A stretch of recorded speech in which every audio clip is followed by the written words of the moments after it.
Entonces mi presentación se llama, como un título puede ser enigmático, la sala de máquinas de la Constitución económica, ¿no?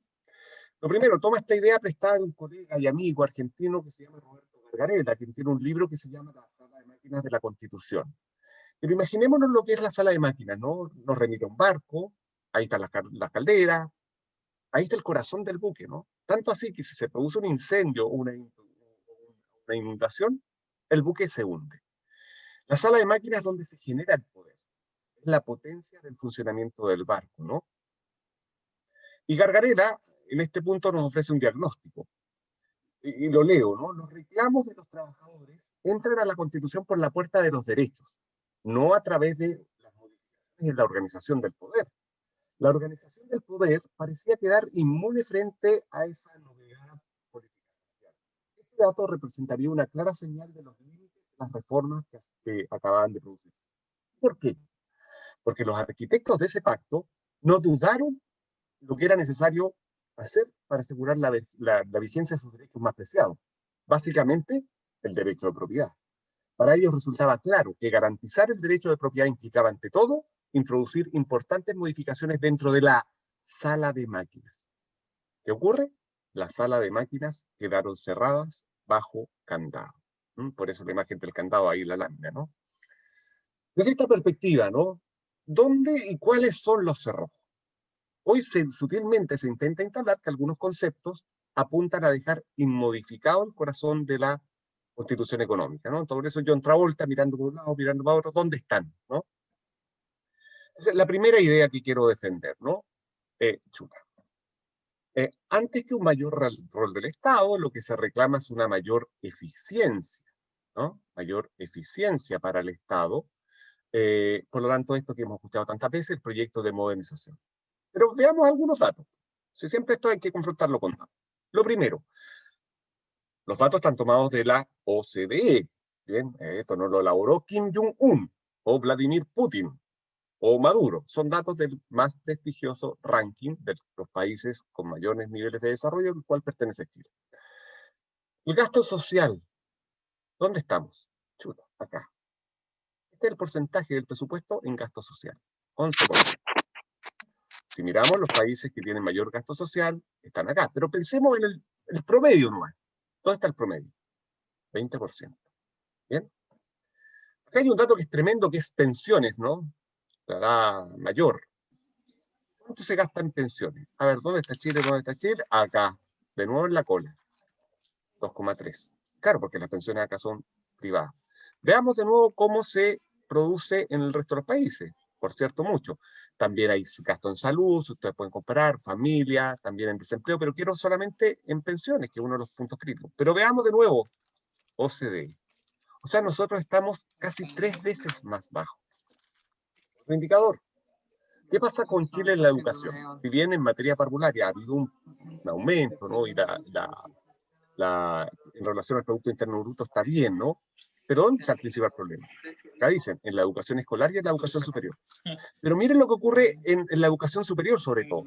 Gran parte se encuentra cubierto por fuentes privadas. Cuando hablamos de fuentes privadas, ¿a qué nos estamos refiriendo? Que en general los gastos de la educación, ¿quién los soporta? ¿Los soporta? La familia. Por eso tenemos, no sé si alguno de ustedes estará, fue mi caso, ya terminé de pagar, nos terminamos endeudando con este famoso o crédito universitario o el famoso CAE. ¿Y por qué? Porque la educación no es un derecho social. Entonces, esto de que hay que modernizar al Estado, no, lo primero que se requiere es que el Estado más bien asuma un rol en relación a los derechos sociales. Esto de la modernización es una idea muy asociada como que mejorar los procesos de eficiencia, que puede ser necesario, pero además los datos demuestran que el gasto en materia de derechos sociales es bajísimo. Segunda idea, las reformas que se necesitan no precisan un cambio de la Constitución. Este es un eslogan que hemos escuchado estos días. Pero podemos advertir texto en mano que los mecanismos de neutralización sí están en la Constitución. Tenemos algunas trampas para el tránsito a la Constitución económica. Primera trampa. Acá se encuentra, lo que dicen algunos, el famoso principio de subsidiariedad, ¿no? El Estado reconoce y ampara a los grupos intermedios. Artículo 1. De ahí se inventó el principio de subsidiariedad en relación con otro dispositivo que está en el 19 número 21. Pero ¿qué es lo que supone el principio de subsidiariedad? El principio de subsidiariedad lo que supone es que el Estado puede ser un agente económico. ¿Por qué? Porque el Estado solo interviene en subsidio, en reemplazo de aquellas esferas donde los particulares no pueden o no quieren intervenir. No pueden o no quieren. Y bien sabemos, por nuestra historia reciente de 40 años, que los particulares sí pueden intervenir. Y sí pueden, si quieren y pueden. ¿Vale? ¿Y de dónde surge esta matriz? Que es mucho más compleja de profundizar, tal vez la podríamos dejar para las preguntas, del famoso principio de subsidiariedad. Por eso, cuando identificamos el modelo de Estado, lo identificamos como un modelo de Estado subsidiario. ¿Bien? ¿Pero dice algo la Constitución en materia económica y de derechos sociales? Sí. ¿Pero consagra un proyecto político que es difícil de modificar? También. Veamos cuáles son. Acá hay derechos sociales, ¿no? Está el derecho a la protección de la salud, tenemos la libertad de enseñanza y tenemos la libertad del trabajo y su protección, derechos de los trabajadores, ¿no? En la Constitución. Pero miremos cómo están redactados, ¿no? Porque uno podría decir, oye, no, si los derechos sociales están en la Constitución. Efectivamente, número 9, número 11, número 10, número 16. Pero miren, ¿qué es lo que hace el Estado en materia de la protección de salud? El Estado protege el libre e igualitario acceso. ¿Cuál es el rol del Estado en este sentido? Garantizar que nosotros podemos elegir entre ir a un sistema público o a un sistema privado para la promoción, protección o recuperación de la salud. El Estado no protege las acciones de salud. Lo que protege es que tengamos esa libertad para elegir. Libertad que bien sabemos que no existe porque depende de nuestra capacidad patrimonial individual. Veamos materia de libertad de enseñanza. ¿Qué es lo que dice? Porque yo defendería un estatuto de libertad de enseñanza, que significa la libertad de enseñanza, la autonomía de los proyectos educativos. Es decir, nosotras, con nuestras hijas e hijos, podemos elegir el colegio donde queremos que vayan ellos. Por ejemplo, mis hijos, yo tengo 2 niños, católicos, no pasa nada. Tal vez alguien acá prefiere la educación laica, no pasa nada. O algunos querrán, no sé, por la educación Montessori, no pasa nada. La posibilidad de que existan diversidad de proyectos educativos. Pero ¿cómo se entiende la libertad de enseñanza en la Constitución? Incluye el derecho de abrir, organizar y mantener establecimientos educacionales. De nuevo el aspecto liberal, ¿no? No es el derecho a la autonomía de los proyectos educativos, es el derecho a abrir escuelas. Y bien sabemos todo lo que significa el lucro en el sistema educacional. Pero veamos materia del trabajo. Está muy bien, hay que proteger el trabajo. ¿Pero qué se protege? Toda persona tiene derecho a la libre contratación, es decir, yo contrato a quien quiera, y segundo, y a la libre elección del trabajo. Los trabajadores deciden dónde quieren trabajar. No es así. Efectivamente, sobre todo los trabajadores, eligen dónde quieren trabajar, o más bien trabajan donde pueden trabajar. Pero no, esa dimensión liberal. Y continúan con otras cosas, ¿no? ¿Qué pasa con la negociación colectiva? Dice, la negociación colectiva con la empresa. Esto ha llevado a una de las principales limitaciones en materia de negociación colectiva, que es la imposibilidad constitucional de generar por ley un estatuto de negociación por rama o sector de la economía. Imagínense, bueno, aunque es raro porque en el caso de los trabajadores públicos, si bien uno, no pueden negociar colectivamente, dos, no tienen derecho a huelga, es el único sindicato, el único sindicato ramal. Por eso en general las negociaciones de la función pública son tan exitosas, porque negocia los funcionarios públicos. Bien, eso para el resto de los sectores de la economía no es posible. ¿Y dónde está? Es la Constitución. Pero miren además lo que ocurre con un importante derecho fundamental, que es la huelga. En términos negativos está escrito. La única vez que aparece la palabra huelga en la Constitución aparece en términos negativos. No podrán declararse huelga, como si estuviera enojada la Constitución, ¿no? Claro, porque este es un texto que no olvidemos, reacciona. ¿Reacciona frente a qué? Está reaccionando frente a los proyectos transformadores de la década del 60 y 70. Pero además, aunque no lo diga la Constitución expresamente, como sí ocurre en otros lugares, la Constitución sí consagra un modelo económico, que en principio yo no tengo problema en que se pueda consagrar una economía de mercado, pero la consagra. ¿Y por qué? Porque hay ciertos derechos fundamentales que solo se entienden en una economía de mercado, a saber, la libre iniciativa económica, segundo, la libertad para adquirir el dominio de toda clase de bienes. Tercero, el derecho de propiedad. El derecho de propiedad no puede existir sino en una economía de mercado. La libertad para emprender, la libertad de empresa, no puede existir sino en una economía de mercado. Entonces, lo que hay consagrado es una economía, que es la economía de mercado. Ahora, a las preguntas voy a decir que esto no es problemático. Y espero que las preguntas puedan desarrollar que esto no es problemático. El punto está en que hay que poner ciertos focos y ciertos acentos.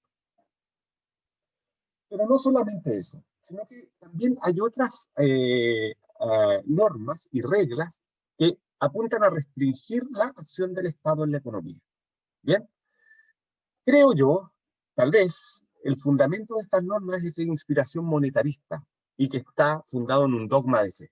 Por eso, cuando los economistas colonizan toda nuestra convivencia, son dogmáticos, porque parten de una premisa, de un axioma, y esa premisa es: esto es indisputable.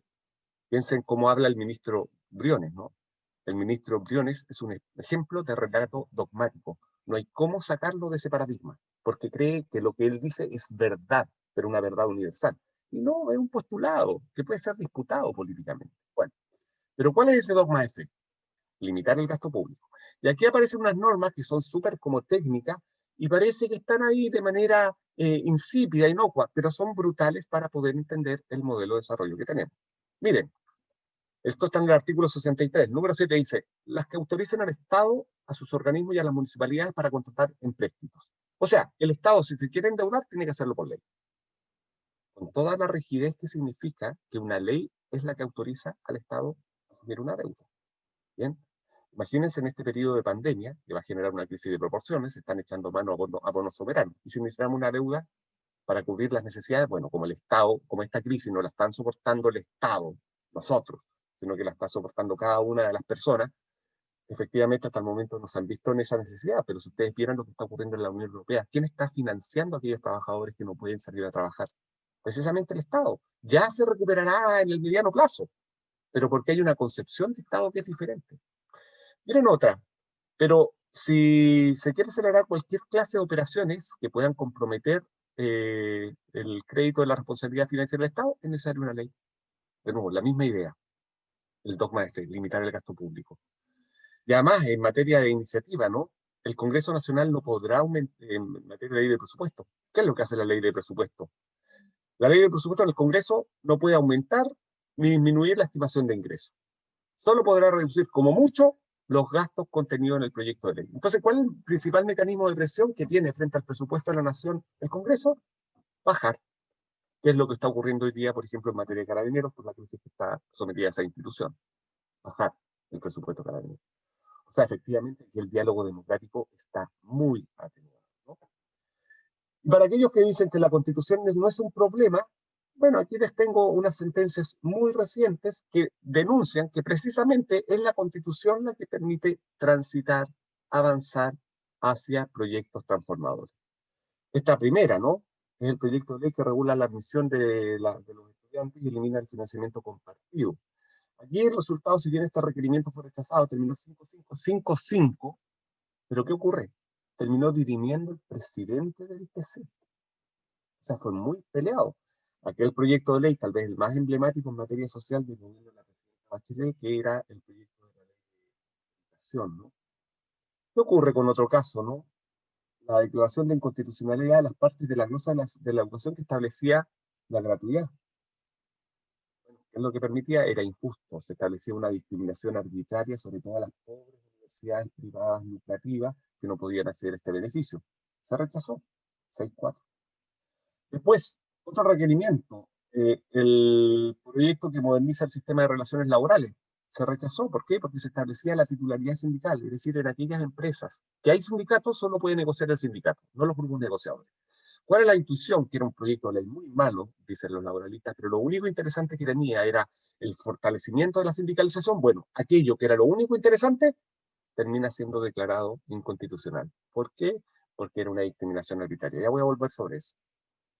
Y por último, bueno, podríamos decir también el caso del CERNAC, pero también hay otro caso, el control de constitucionalidad del proyecto sobre ley superior, que declara inconstitucional un artículo, que era el 63, que prohibía que personas con fines de lucro fueran sostenedores de universidad. ¿Bien? Ahora, Lo que caracteriza todos estos casos, que son proyectos de reforma que intentan atenuar nuestro radical modelo de desarrollo, lo que caracteriza es que todos ellos tienen efectos económicos y determinan el rol del Estado en la economía.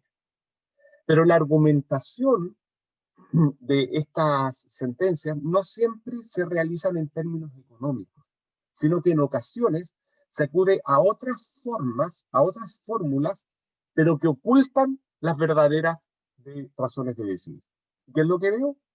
Hay una concepción formalista de igualdad o el respeto al contenido esencial de los derechos fundamentales, que está en una norma, el 19 número 26, pero yo creo que es una cláusula vacía de significado, ¿no? ¿Y por qué? Porque yo soy desarrollado y lo tenemos escrito con Jaime Baza en un paper por ahí, que el contenido esencial es un fetiche, ¿no?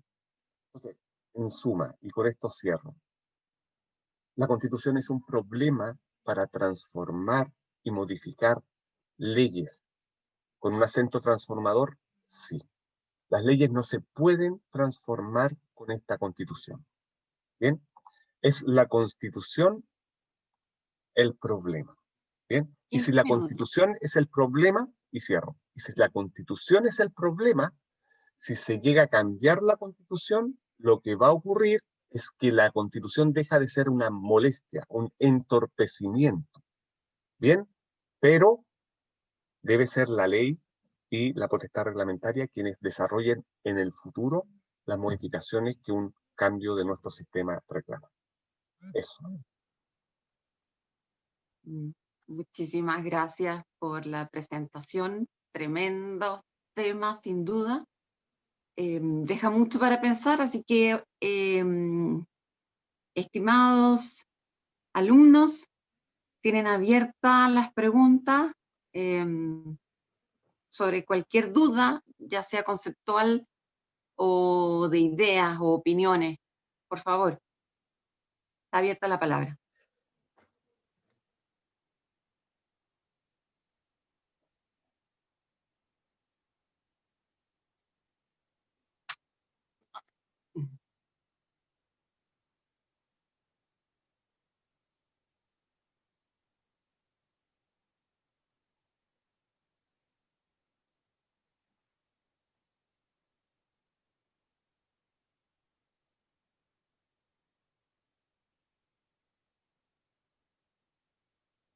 ¿Alguna duda? No sean tímidos.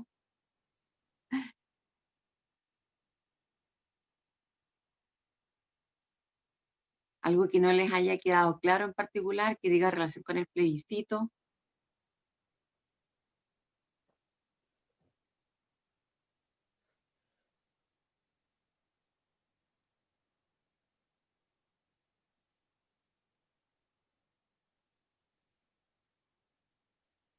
Bueno, yo voy a aprovechar entonces de preguntar a Cristian este tema que es muy interesante. Entonces, en resumen, entendemos que es la sala de máquinas donde finalmente se produce todo, ¿cierto? Es la que provoca y, lo que va a ser lo concreto y es lo que puede provocar los cambios y de ahí la importancia, ¿cierto? Y en ese sentido, me queda la duda a propósito de lo que los cambios que puedan ocurrir en la Constitución. Entonces, si entendemos que la Constitución actual es una Constitución muy económica y muy subsidiaria en los aspectos más potentes de la sociedad, como es salud, educación, como tú decías, etcétera, ¿qué podríamos esperar para la Constitución que viene? Para que la nueva Constitución sea fiel a una sala de máquina efectiva. Podríamos esperar que va a haber un cambio de paradigma, vamos a pasar del Estado, debiéramos pasar del Estado subsidiario al Estado de bienestar, y eso significaría, en definitiva, que habría consonancia entre esta sala de máquinas y un Estado que se preocupara de los derechos sociales efectivamente?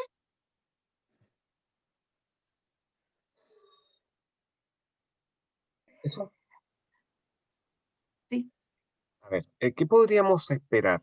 Eh, Miren, nosotros tenemos muchos desafíos constitucionales, muchos. Sin embargo, yo creo que el corazón de la discusión va a estar acá. O sea, hay otros temas que son relevantes, pero yo creo que van a ser fácilmente despejados. Por ejemplo, el régimen político, ¿no? Que tenemos un presidencialismo muy robusto. Yo creo que hay mucho consenso que no da más nuestro régimen político. Y eso yo creo que va a pasar fácil. También, no sé, por la descentralización, que haya una efectividad. También vamos a llegar a un modelo de descentralización política real porque hay bastante acuerdo sobre eso. Yo creo que los dos puntos nucleares donde no hay acuerdo, uno tiene que ver con si Chile es un Estado plurinacional, y yo creo que esa fórmula no va a costar nada que aparezca. El problema son los efectos de esa declaración. Y aunque no lo crean, ¿saben qué impacta esa declaración? A la Constitución económica. Y aquí quiero detener. Porque yo creo que vamos a avanzar hacia un Estado plurinacional, como muchos países, Nueva Zelanda, el mismo España, Canadá, ni un problema. Chile es un Estado plurinacional, o se constituye de varias naciones. Esa declaración, que es un principio, no cuesta nada incorporarlo. El punto está en que esa declaración tiene efectos. ¿Y dónde va a tener efectos? En la Constitución económica. Y aquí quiero desarrollar. Porque este tema, y por eso mi preocupación hoy día, ¿no? Yo he participado en muchos, pero muchísimos cabildos. Creo que es importante que ya nos demos cuenta que hay que cambiar la Constitución. Y ese ejercicio está ya, miras acá el 25 de octubre. Pero, ¿por qué hay que cambiar la Constitución y qué es lo que hay que cambiar? Y por eso mi preocupación ahora es detectar dónde están los principales problemas constitucionales. Y en mi diagnóstico, el principal problema es la Constitución económica, porque ahí están los derechos sociales. ¿Y por qué? Porque en Chile no hay derechos sociales. ¿Y por qué no hay derechos sociales? Porque los derechos sociales se entienden como universales, es decir, para todos y todas, independiente de nuestro patrimonio, y B, no focalizados, ¿bien? Es decir, al modo de subsidio frente a una demanda específica. No, los derechos sociales se entienden no focalizados, sino que de provisión a la oferta. Por ejemplo, en materia de educación. En materia de educación, las políticas de derechos sociales son un voucher, un subsidio a una persona y esa persona elige dónde estudiar en la industria de la educación, en vez de fortalecer las buenas instituciones. ¿Bien? Provisión a la oferta. En materia sanitaria, de nuevo también ocurre, porque es un gasto focalizado, porque hay quintiles, ¿no? Ustedes manejan esa diferenciación mucho mejor que yo. Y en el caso de una persona como yo, algunos de ustedes, yo soy un profesional asalariado. Yo vivo de mi trabajo, pero efectivamente no tengo mis necesidades materiales más que satisfechas. Pero si yo voy a ir al sistema público, me van a forrar igual. Me van a forrar lo mismo que me aforran o un poco menos que. Entonces, claro, desde la perspectiva, no hay un incentivo a que tengamos un sistema universal, porque el sistema de previsión social se entiende como un seguro. Y eso es bien interesante. ¿Por qué como un seguro? Y de hecho hay documentos que así lo avalan. Yo, frente al riesgo de la salud, contrato un seguro con o FONASA o la ISAPRE. Bien, así se entiende el modelo. Un seguro frente a un riesgo, como asegurar una casa frente a un incendio, como asegurar un auto frente a un accidente. ¿Cuál es el riesgo en el caso de las pensiones? El riesgo es la vejez. Y como voy a ser viejo, contrato el seguro con la AFP. ¿Para qué? Para que cuando yo sea viejo, de ahí salgan los ingresos. No se entienden esos riesgos como riesgos sociales, riesgos que asumimos todos y todas. ¿Y por qué? Porque son riesgos que surgen de la convivencia política. Eso, eso es nuclear. ¿Y por qué es nuclear? Porque aquí va a significar un cambio del rol en nuestro sistema económico. Pero ojo, esto no significa que desaparecen los privados. Lo que desaparece es el mercado. ¿Bien? No desaparecen los privados. En materia de educación, pensemos de nuevo, no va a desaparecer el colegio católico o el colegio Montessori, no va a desaparecer la Santa María, la Universidad Católica, no, pero va a desaparecer el mercado, es decir, entender esto como una industria. Bien, pueden colaborar los privados, pero no los privados en términos lucrativos, sino que en términos de colaboración con la marcha de nuestro país. Acá está el principal, porque aquí no estamos de acuerdo, porque frente a los derechos sociales, Nuestros o mis contradictores entienden los derechos sociales como anhelos, expectativas nobles, deseables, pero anhelos. ¿Por qué? Porque dependen de la capacidad económica de un Estado. Y con esto cierro. Por lo tanto, si esto es así, ¿hacia dónde está el cambio de paradigma? La segunda pregunta de Carolina. Efectivamente, el paradigma es un Estado social y democrático de derecho. El Estado social y democrático de derecho descansa también en una economía de mercado. Nosotros, no sé, pues si usted quiere tener un teléfono bacán, no hay problema. Eso no es relevante. O si usted quiere ropa bonita, pero que es cara, cómprese la ropa. No es relevante, no nos vamos a quitar los ojos si usted quiere ropa bonita. Pero otra cosa es la educación, la salud, las pensiones. Y nosotros estamos tan, pero tan atrás, que estas cuestiones que en cualquier país decente son evidentes, no son evidentes. Y termino con una anécdota personal. Yo estudié mi doctorado en el País Vasco. Cuando uno estudia afuera, estudia con una beca y vive muy modestamente, ¿no? Porque sobre todo para grupos familiares. Nosotros fuimos con mi esposa y mi niño. Mi niño tuvo serios problemas de salud, tuvo un asma, ¿no? Un asma que lo llevó a la UTI, en el hospital de Basurto. Bueno, estuvo como 6 días hospitalizado, los corticoides, la nebulización y todo eso que manejan ustedes mejor que yo. Cuando lo dieron de alta, me fui para mi casa. Me fui para mi casa. Hasta luego. ¿Ustedes creen que tuve que pasar por caja, por, ¿cómo se llama?, a ver el tema de los pagarés?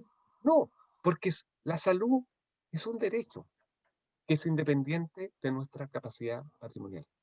Esta es la gran discusión que viene. Esta es la gran discusión. Por eso mi preocupación por la constitución económica. Excelente. Tomás pidió la palabra. Yo también. Hola, Cris. ¿Quién? ¿Magali? Marcelina. A Marce. Marcelina primero, entonces. Marcelina Perdón, primero. Mauricio Navarro de la Católica Sí, de Valparaíso. Otro Mauricio. Yo tuve un compañero Mauricio Navarro en la Católica. Era por eso. No, estudié en la Chile, soy kinesiólogo. Vale. Ya. Perdón, Magali y Tomás. Oye, Cristian, mira, bueno, agradecer, yo llegué, me abrieron un poquito tarde la entrada al sistema, así que alcancé a escuchar algo que tú dijiste, que los gremios estaban declarados inconstitucional, y eso me quedó claro y dijiste, después lo voy a explicar. Me gustaría que lo pudieras aclarar por qué fue declarado inconstitucional en el contexto de lo que lo planteaste. Voy a esa pregunta, ¿no? Si ustedes miran, en el caso de los funcionarios públicos no tienen derecho a huelga, ¿no? Ustedes no pueden ir a huelga, comillas, ¿no? Segundo, los funcionarios públicos tampoco pueden negociar colectivamente. Pero ¿cuál es la paradoja? Uno, ustedes se van a huelga, y dos, también negocian colectivamente. Y tercero, ustedes, funcionarios de la salud del sistema público, tampoco pueden formar sindicatos, pero tienen sindicatos que no les llaman sindicatos, sino que les llaman asociaciones. ¿Qué es lo que quería defender de esto, no? Que las asociaciones de funcionarios públicos, a pesar de que tienen todas esas trabas, son el único espacio de la economía donde los trabajadores negocian por rama. Y por eso, en general, las negociaciones de los funcionarios públicos son más exitosas que las del mundo privado. Porque en el mundo privado no existe la negociación ramal. ¿Y por qué esto es importante? Porque es distinto si negociara, no sé, el sindicato del consultorio de Pudahuel, a que negociaran todos los funcionarios TENS, por decir, de Chile. El volumen de esa negociación es mucho más impactante. Por eso, a un modelo neoliberal, la asociación de trabajadores no le gusta. Por eso, la negociación ramal es inconstitucional. ¿Por qué? Porque la negociación se hace con la empresa. Con la empresa. Eso es lo que quería decir. Pero aquí hay una cuestión de hecho que se produce, que todo es ilegal. Sus paros son ilegales, sus negociaciones colectivas son ilegales, sus asociaciones son todas ilegales. Por eso se preocupan de llamarles asociaciones y no sindicatos, pero en el fondo son sindicatos.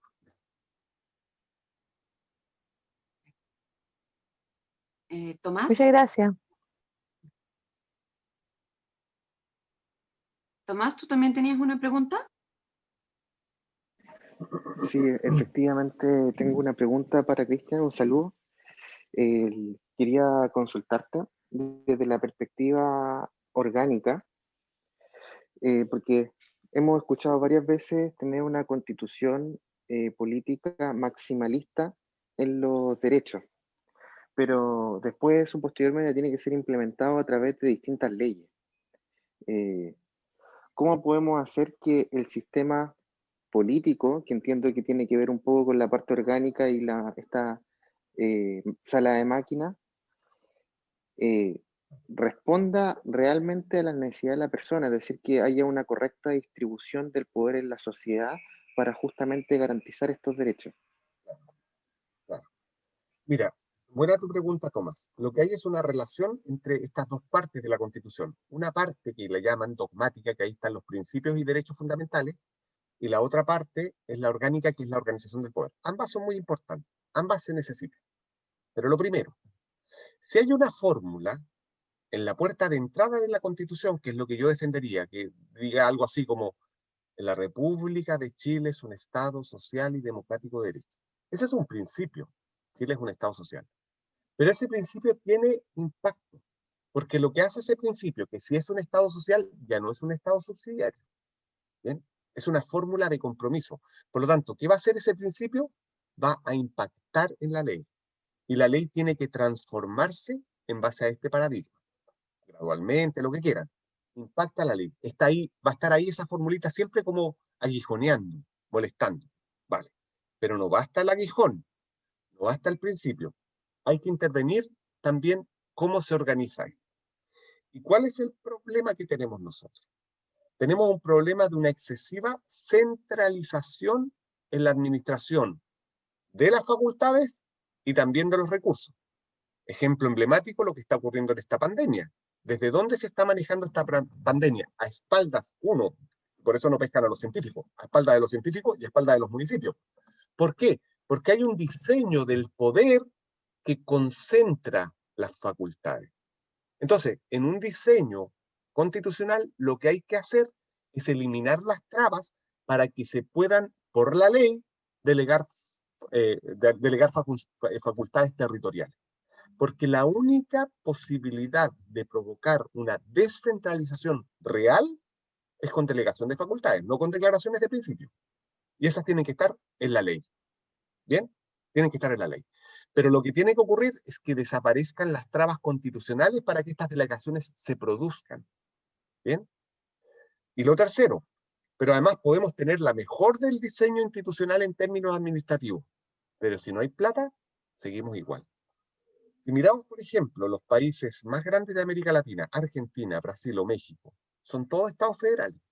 Y se supone que en los estados federales las autonomías territoriales son brutales, ¿no? Los estados son verdaderos países al interior de un país. Pero ¿qué se produce en la práctica en esos tres grandes países? Son centralizados igual que nosotros. O sea, no basta tampoco el diseño institucional, los arreglos institucionales. Tienen que haber compromisos económicos. ¿Y esto cómo se llama? Esto se llama autonomías fiscales.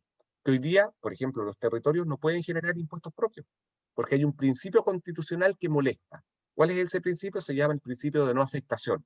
Es decir, todos los impuestos van al fondo del fisco, con algunas pocas excepciones. ¿Vale? Entonces son tres cuestiones. Una fórmula que aguijonea. Dos, un diseño institucional de delegación reales de competencia. Pero tercero, un eficaz financiamiento. Si no hay recursos, todo ese diseño de descentralización política y territorial no sirve de nada. Y termino. España es un ejemplo más o menos exitoso con algunas autonomías, por eso los españoles tienen la escoba en este momento con Cataluña. Pero si ustedes miran el País Vasco, ¿cuál es el gran éxito del País Vasco?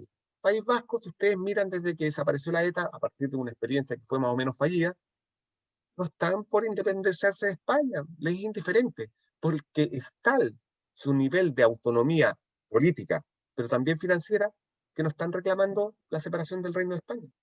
Les da lo mismo, porque tienen un acuerdo, y eso se llama el acuerdo fiscal. Ellos, el mismo Estado, la misma autonomía del País Vasco, tiene una capacidad de recaudación de tributo, entonces tienen un presupuesto muy generoso, cosa que acá uno es inimaginable, porque todos los recursos se distribuyen por vía de ley de presupuesto. Todo esto es lento, por cierto. Cristian, y en ese sentido, siguiendo tu lineamiento, Lo mismo podría aplicarse a por ejemplo, a las áreas públicas más básicas, en temas prestacionales. El sector del rechazo, uno de sus grandes discursos, finalmente, es que dice, pero ¿para qué vamos a cambiar la Constitución si todos los temas que están discutiendo finalmente se pueden modificar por ley? Entonces dicen, Claro. la ley de ISAPRE, la ley de pensiones. Sí. Esta es una Sí. duda muy ciudadana Sí, exacto, exacto. Es que Sí. eso es un eslogan vacío, porque el problema está hoy, es que tú no puedes cambiar las leyes porque la Constitución te la impide. Si esa es la cuestión, ¿por qué lo primero que hay que hacer es cambiar la Constitución? Si esto no termina con el cambio de la Constitución, pero ¿por qué hay que cambiar la Constitución? Porque la Constitución te impide transitar hacia un modelo transformador, y por eso di los ejemplos que dije. Cada vez que se quisieron realizar reformas, siempre fueron declarados esos proyectos inconstitucionales. O sea, nuestra vida cotidiana no se transforma por la Constitución, se transforma por la ley y por los reglamentos. Pero el problema está en que esas leyes y reglamentos no se pueden modificar porque está el problema constitucional. La Constitución es el cerrojo para un proyecto transformador. Por eso es necesario cambiar la Constitución. Nosotros no podríamos tener un Estado social. ¿Por qué no podríamos tener? Porque la Constitución lo impide, esta Constitución. Por eso esa fórmula de rechazar para reformar es vacía de significado. Un solo ejemplo, en materia de aguas, por ejemplo. En diciembre de 2019 hubo un proyecto para declarar el agua como bien nacional de uso público en esta Constitución. La votación en el Senado fue 24-12. 24-12 en favor de esa declaración. No pudo pasar la reforma. ¿Por qué? Porque era un quórum de 2/3, es decir, 29. No se puede, a pesar de que tienes una inmensa mayoría. No se puede. Entonces la Constitución es el problema.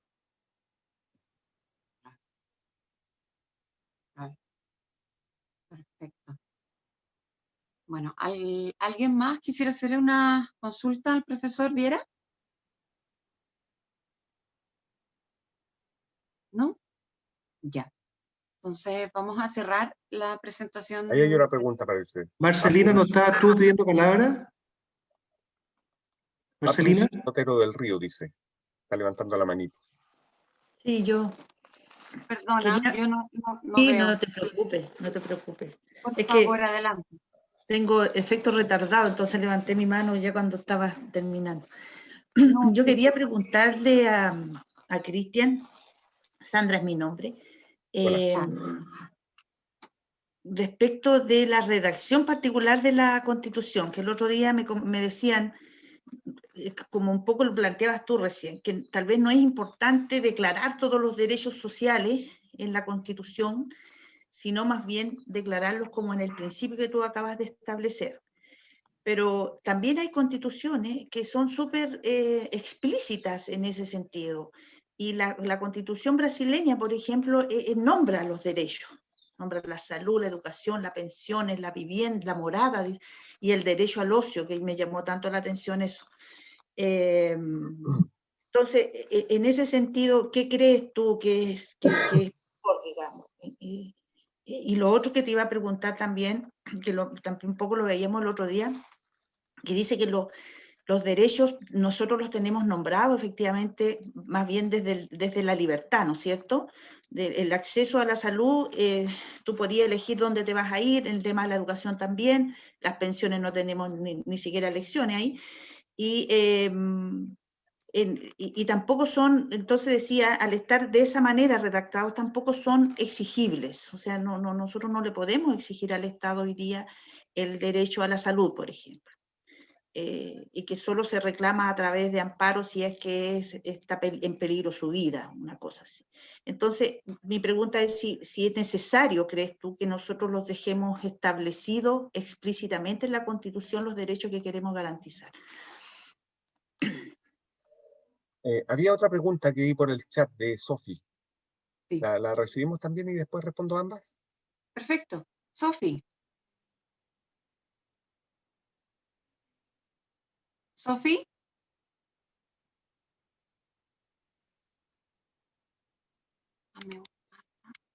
Sofi, está con... Sofi, tienes el audio apagado. Hola, buenos días. Soy Jaime Vallejo. Estoy con el computador de mi así que por eso sale Sofía. Así que, no, más que nada, yo creo que en torno a poder colocar en una constitución lo específico o lo general como principio, también pasa porque se puede instalar. Porque eso es lo que yo tengo mucho reparo en quiénes van a estar para poder instalar todo esto. Podemos tener muchos deseos de querer hacer el apruebo y yo creo que eso lo vamos a lograr. El tema es lo que viene a continuación de cómo se instala lo que nosotros estamos solicitando. Y eso me preocupa, la representatividad que podamos tener en nuestras demandas sociales. Cómo poder tener seguridad de que esto va a estar, lógicamente, ya sea en lo específico o en un principio en lo general, para que cambie todo este estado subsidiario y con una propuesta económica que hemos mantenido por más de 30 años. Entonces, ese es mi mayor reparo, porque por último, si no resulta lo que nosotros queremos, la ratificación es otro elemento que nos permitiría poder también presionar para que haya un cambio. Y a la vez, ojalá tuviera una incorporación de regulación o evaluación cada cierta cantidad de años, que lo conversamos el día martes respecto a eso. Tampoco se puede incorporar algún elemento que diga esta constitución será evaluada, requerida o mejorada cada 10, 15, 20 años. Eso no es parte de los elementos que se pueden incorporar. Es mi consulta. Tanto como el hecho de la reflexión de que queda como muy en suspenso si realmente se incorporarán todas nuestras demandas como quisiéramos. Gracias. Muchas gracias. Bueno, buenas preguntas. Voy a tratar de hacerme cargo de los dos comentarios preguntas. A Sandra. Efectivamente, las constituciones pueden ser largas o cortas, mínimas o máximas, con alta densidad o poca densidad.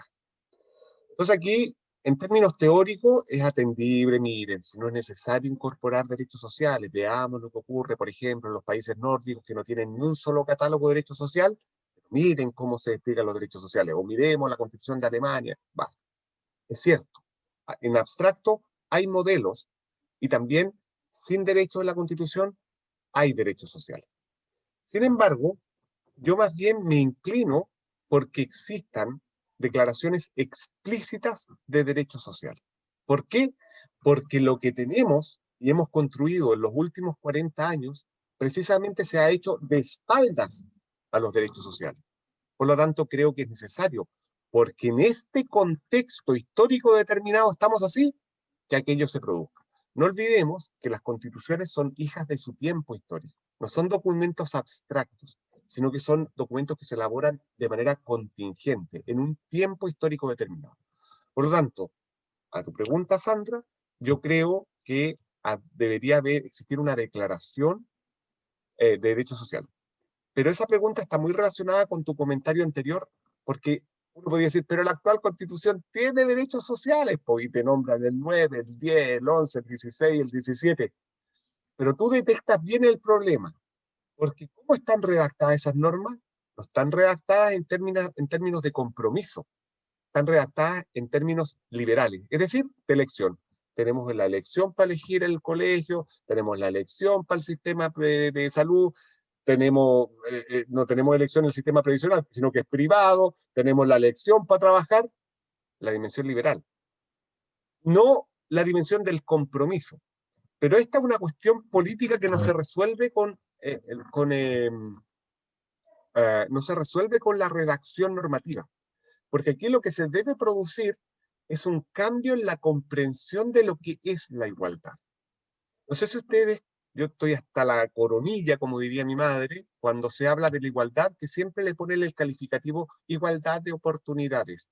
Pero si las oportunidades no son iguales para todos y todas, las oportunidades no existen porque no existe el mérito en nuestro contexto, porque estamos muy condicionados por el lugar donde somos, donde nacimos, nuestra familia, etc. Entonces, ¿cuál es la gran disputa también? Pero esa disputa es política, es una comprensión de la igualdad en términos fuertes, sustantivos, materiales. ¿Qué significa esto? Igualdad en ciertas supuestos básicos de nuestras condiciones materiales de existencia. Igualdad real. Y eso se llama derechos sociales. O sea, siempre van a existir desigualdades. ¿Bien? Las sociedades hoy día no son todas iguales. Hay ciertos niveles de desigualdad, pero hay ciertos niveles de desigualdad que son tolerables, que se pueden aceptar. Pero hay algunos que no son aceptables, y esos son los derechos sociales. Por lo tanto, tú dices, ¿derechos nombrados desde la libertad? Sí. El cambio tiene que ser un cambio político y cultural, entender que los derechos sociales están asociados a la igualdad. Pero la igualdad como disputar las condiciones opresivas. Y aquí hay una fórmula muy interesante que dice, ¿no? Libertad sin igualdad es privilegio. No tenemos libertad si depende de nuestra capacidad de pago. Libertad sin igualdad es privilegio. ¿Bien? Entonces, tiene razón, Sandra. Y a Jaime. Lo que se inicia el 25 de octubre no termina el 25 de octubre. Este proceso que parte, proceso inaugural que parte, termina en abril. ¿Bien? Termina en abril. ¿Por qué es importante? Porque es relevante la representación en la convención constituyente. ¿Bien? Yo también creo que va a ganar el apruebo, también creo que va a ganar la convención constitucional, pero eso no garantiza que las demandas emancipadoras puedan tener éxito en una futura discusión constitucional. ¿Bien? Porque para eso es relevante la composición de la constituyente. Y aquí la clave, hay que hacer un diagnóstico que creo que es estratégico. Y hay que renunciar a ciertos maximalismos. Si los proyectos emancipadores van distribuidos en una infinidad de listas, este proyecto va condenado al fracaso. Porque el sistema electoral, aquí, pero en cualquier lugar del mundo, lo que tiende a privilegiar son los proyectos unitarios. Aquellos que están hoy día por el rechazo ya la tienen clara y van a ir en una sola lista. Los proyectos emancipadores no pueden darse el lujo de ir en más de 2 listas. Si hay más de 2 listas, la representatividad no va a estar asegurada. Y lo más probable es que aquello que señalaba muy bien Jaime, ¿no? Que son las demandas emancipadoras, no se logren instalar. ¿Por qué? Porque se va a producir, aquí como en cualquier lugar del mundo, una sobrerepresentatividad de las fuerzas conservadoras. ¿Bien? Por lo tanto, eso es clave, la unidad de los proyectos emancipadores. Pero tú dices también, ojo, pero siempre queda la posibilidad de la ratificación en el plebiscito salida, con la salvedad de que, ¿qué pasa si gana el rechazo? Dice el texto, seguirá rigiendo esta Constitución. ¿Bien? Ya, perfecto, no hay acuerdo, no pasará, votamos proponer rechazo. ¿Qué sigue rigiendo? Ese es el acuerdo político. Ahora, yo tengo una interpretación sobre eso, pero es una interpretación que tiene que ir a disputarse. Yo creo que la Constitución muere si gana la prueba el 25 de abril. Entonces, lo que yo creo es que jurídicamente va a seguir rigiendo, pero hay que seguir conversando hasta que lleguemos a un acuerdo de una nueva Constitución. Pero eso no está escrito en ningún lado. Y termino. Evaluación de la Constitución periódica. Siempre todas las constituciones se pueden ir evaluando y tienen mecanismos. ¿Cómo se llama esa evaluación que se puede hacer siempre en las constituciones? Reforma. O sea, no hay que hacer como un análisis permanente. ¿Por qué? Porque las constituciones establecen las raíces, los fundamentos de nuestra convivencia. Tienen vocación de estabilidad. No es bueno que a cada rato estemos cambiando estas reglas básicas de nuestra convivencia. Ahora, hay una fórmula para permitir la adaptación de la Constitución a las cambiantes circunstancias históricas, y eso se llama redactar las normas en términos de enunciados abiertos, que permiten este acomodo. ¿Pero se puede evaluar la Constitución? Sí, siempre se puede ir evaluando. ¿Cómo? Por medio de la reforma. Establecer un compromiso, cada 5 años se va a evaluar, yo no estaría de acuerdo con ello porque puede generar un ambiente de inestabilidad que precisamente es lo que no proponen las constituciones políticas. Eso podría responder.